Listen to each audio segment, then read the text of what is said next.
Hey, Sean, you got me? Yeah, I got you, Jay. Go ahead. Hey, just, with Star, it kind of seems like it's been one thing after another with him this season. Just how frustrating do you think it's been for him personally, and how disappointing is it for the team that, his availability has kind of been in question kind of week after week here? Yeah, it's I know he's frustrated, and sometimes you have those seasons where you just kind of things come up more than other seasons, and not only as an individual but as a team, and I think some of that's what he's dealing with, and we just want him to get as healthy as he can as soon as he can, and so we look forward to having him back when he's back. What do you guys miss when he's out the most? I know we've talked a lot about, statistically, he's never going to put up huge numbers. That's not what you ask of him. But what do you guys miss the most when he's not in there?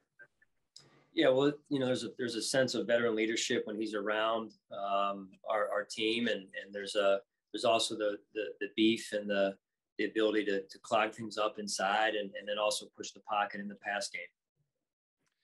Wanted to ask you one other question about your record in close games. This season, you guys are 0-4 in games that have been decided by a touchdown or less. You were really strong in that area last year. I think it was 5-1. Every game is different, but is there any common theme in those close games that you've seen that just hasn't gone your way so far this year? Yeah, I would tell you execution. That's been the biggest thing. If you talk about close games, just a couple that come to mind. We're having a chance to win the game in Tennessee, 4th and inches. So just overall execution, I think, Jay, is the biggest thing. You got to know in this league that you're going to be in those moments, because that's how the NFL works. In fact, we just talked this morning as a team about even some games now, on average, more than one are coming down to almost the last play of the game every weekend. So I think that's a mindset you've got to embrace. To your point, we did a heck of a job with that last season, and I think in my just overall as a team, we've done a good job of winning those close games. And unfortunately, this year we haven't. And usually that comes down to execution, and that's been a big point of emphasis. I know you've heard me talk about it. And that's something we've got to continue to work on. Appreciate it, Sean. Have a good, safe trip. All right, thanks. You too. Yep. Coach, good morning. Mookie Arkansas Full Sports 1080. How you doing today? No, good. How are you, Mookie? I'm good, Coach. Tampa Bay, pretty much probably the most well-balanced team you've faced all season. So when has the game prep been like this week, Coach? The game prep's been solid. Our guys, they prepare hard. It's important to them. And, coming off of last week, there's a mental component to it in particular, coming off of a loss in the division to a team that we know well, and they know us well. And so proud of the guys for how they've responded mentally to this point. And now it's, getting ourselves just right to play our best football against Tampa Bay. Absolutely, Coach. We know a third of the game is special teams, and field position is key. I know you was having Micah Hyde return punts this week. So, will you stay the course with Micah Hyde returning punts this week? Yeah, we'll see. I just rather not get into strategy, that end of things right now, Mookie. So appreciate your question, respect your question, but I'll just wait for the game on that one. Absolutely, Coach. Good luck this week. All right, thank you. Hey, Sean. Obviously with Star out, next man up. Can you go into a little bit about Eli and Brandon a little bit? I know Eli played more last week, but two guys on the practice squad that you guys have obviously liked for a little while. But how have you seen them play given the opportunities that they've had? Yeah, and just for the record, is this Matt I'm talking to? I can't see it. Yeah, Matt. Okay, so, and for the record, it's Eli. Eli.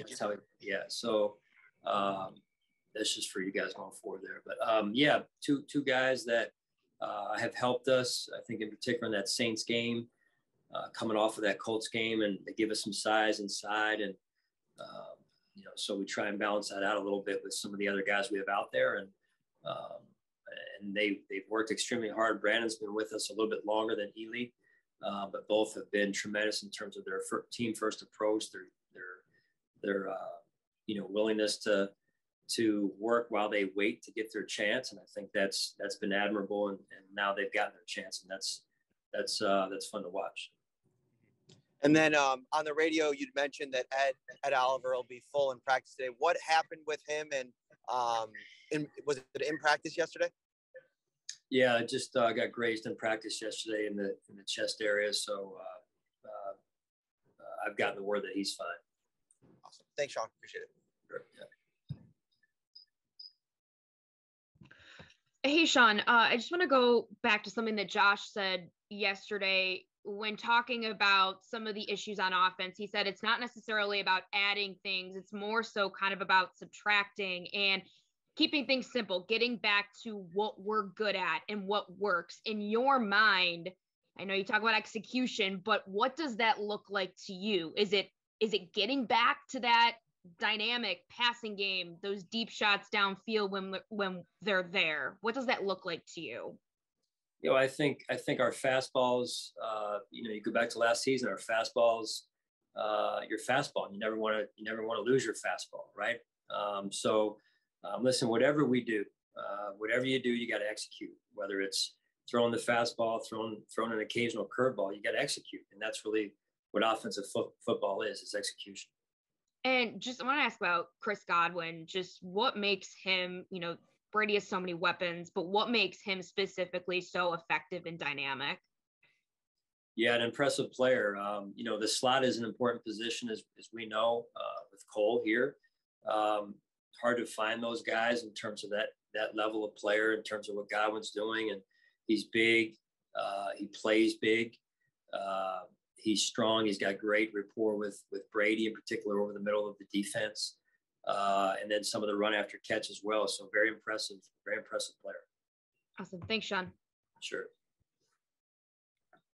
Hey, Sean, with Spencer Brown, when you looked back at Monday's game, what did you see out of him and what did you like from his game? Yeah, I hate looking too far in the rearview mirror at this point, but I'll give you what I can remember. And, I like any player out there and any rookie in particular, there's going to be some ups and downs, right? And I thought he really, for a game that had that environment, I thought he really handled himself well mentally and physically. There was some really strong plays, and then there were some plays where in the run game or the pass game that he could have done a better job, and I'm sure he feels the same way. And there's going to be a growth process and learning curve. And the biggest thing for those young guys, and all of us, but in particular the young guys, is that they take those experiences and they learn from them and grow from them moving forward. Thanks. Sure. Hey, Sean, it's John. I know you said Emmanuel's excuse for personal reasons. Is there any concern that he will still be dealing with those and not able to play on Sunday? Yeah, I'm just going to take it one day at a time, John. So. Okay. And then you've talked a lot about penalties and the timeliness of them, or lack thereof, I should say. How do you go about improving penalties and improving not making them and things like that? I understand it's as simple as maybe saying just don't do it, but I know it's not that simple. So how do you go about fixing that? Well, you want to continue to be aware of it. That's where it starts, is awareness of it. And then I think it really goes back into execution, right? Because usually it's the penalties that get in the way of execution. You get a sack of a quarterback and there's a holding down the field or whatever. And it takes, instead of getting off the field, you're back on the field, giving an offense extra chances, or a false start on offense that gets in the way of execution of a 2nd and 6 play. And all of a sudden you're second and whatever, you're off schedule, in other words. So all of that affects execution. And I think that's the biggest thing. There's going to be some penalties. It's a big, fast and strong league. And it gets only bigger, faster and stronger every year. So those are the pieces that we can control. And we are fully aware of that. We're fully aware of the officiating crew we go into every week with. And then you've got to continue to play and get yourself in great position. That's really the ones that happen during or after the snap are really, in terms of, those are the ones that are about positioning more than anything, right? And those are the ones that are the hardest. The pre-snap and post-whistle ones, as I've said before, are probably the most frustrating because those are ones that are definitely within our control. The ones that are pre-snap and post-whistle, and some of that comes down to just, again, as I said, just it all factors into execution. Thank you. Yeah.